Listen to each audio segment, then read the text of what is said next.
I like to set the context for planning because most people don't understand what planning is all about. And planning is primarily a response to growth and change. And in our country, we have a history of change. And I don't know if you knew this, but back in the 19th century, there were only 5 million people in our country with an urbanized population of roughly 6%.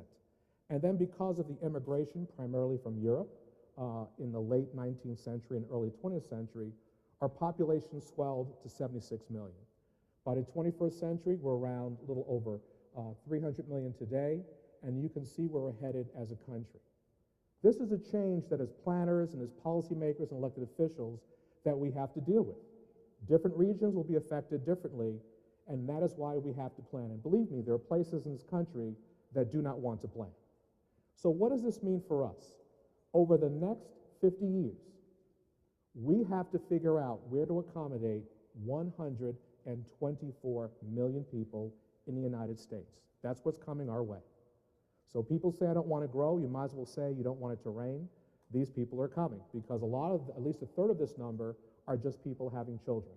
So this is the growth we're expected in this country. We'll also need 40 to 50 million housing units to accommodate this population. And believe it or not, the region in this country that's going to see the most growth is the South, more so than the West. And so these are some of the changes we're going to have to experience. And you heard the number. You're expected 1 million of that number to be here over the next 20 years in the Nashville metro region. So the question is, what will the next generation of development look like and communities look like?